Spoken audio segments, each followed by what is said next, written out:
Hey guys, welcome to LOL. I am Elle, and this is my podcast. Let's get this started with. Coming up with the name of the podcast, LOL, which means laugh out loud. My goal is to make you guys laugh. Today is kind of going to be a more chill episode and just talking and getting to know each other.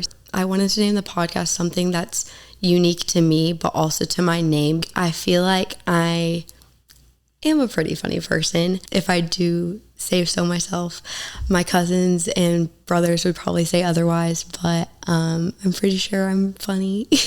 I am doing college from home right now, so I thought, why not start a podcast? Like, I always have so much to say. That kind of brings me to the topic of today, is quality over quantity in friendships. Kind of deep for the first episode, but it's something I'm really passionate about and something that I've always wanted to talk about. It's quality over quantity. That's something I've gone by for a long time now. Honestly, I feel like I've always been more mature. Having two older brothers has really helped me with that, just like seeing the way that their friends treated them and treated me and different things like that. I've felt a lot of respect from their friends and have just learned like how you should be treated from them and just like growing up with them. I have two older brothers. One is 10 years older than me and one is 7 years older than me. This is Millie. Millie's coming to join us. This is Millie May. And I've noticed that my brothers had a lot of friends, and that's always something I wanted to have. So my brothers had their football team and their baseball team, and I also had that, but I felt like they were so friendly and there was no bad issues between the boys. But with the girls, I was like, is it just me, or am I the problem? I always thought there was issues with girls. And so then going into elementary school, I had a big friend group. I was on the cheer team, I was on a soccer team, I was on a volleyball team, all of the things, and I really enjoyed that. But what I enjoyed more was my one-on-one time with each individual friend. I want individual time with you, and I want to get to know you. And I feel like that's just been who I am. I just want to get to know who you are individually. So going into middle school, I had a couple guy friends, and that's when I started dating boys. And so then I found my identity in that, and I found my identity in being called pretty. And I went to a private school, so we were in uniform. Couldn't be different by the way you dress. Your personality was what made you different, because you were wearing a uniform. You could be different in your shoes, and you could be different in if you wore makeup. And I did that stuff, but that's not what I wanted to stick out about me, and that's what was sticking out about me. It was that I was wearing makeup, I had the cool shoes, and that is so good, but that's materialistic. I just wanted people to get to know me like I wanted to get to know them. So then fast forward to high school, I was really passionate about cheer and get known by the colleges.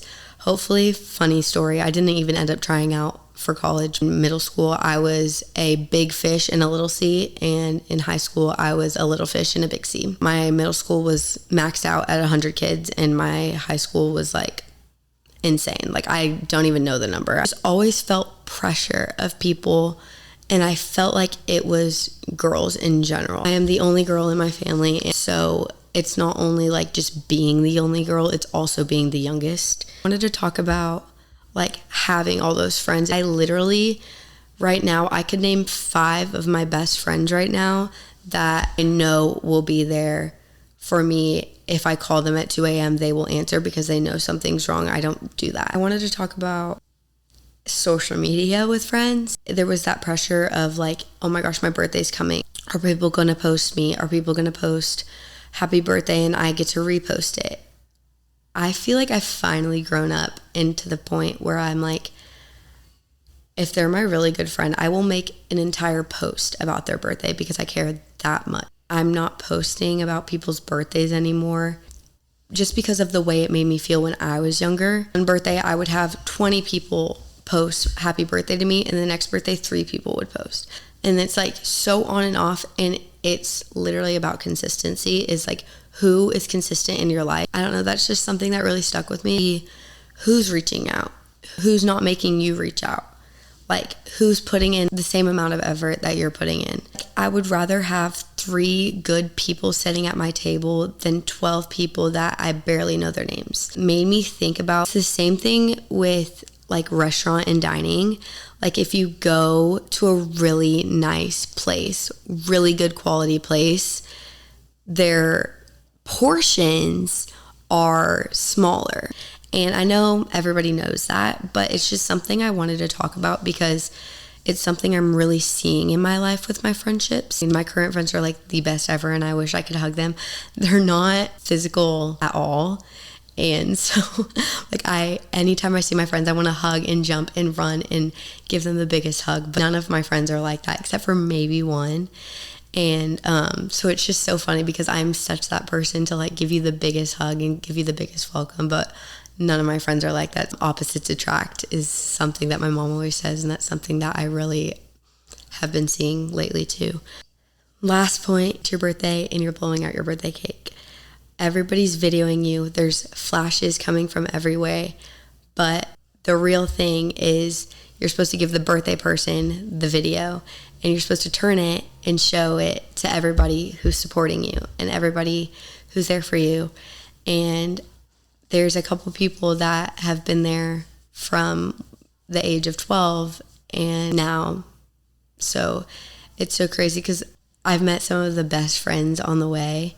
And it's just so exciting to see where I'm going. And this is the first podcast. So I want to give some special thank yous to people who have been there for me and people who are helping me. This podcast would be nothing without Brock, my brother, who has helped with the lighting and the mics and everything. He has set everything up. To Justin, letting me borrow all of this crazy equipment. For my parents, for letting me use this room in our house. And for everybody watching, I want to thank you guys for being here. So thank you guys so much. I know it was kind of chill today, but I'm sure in a couple more episodes I'll make you LOL. Thank you guys so much for watching, and I'll see you guys in the next episode.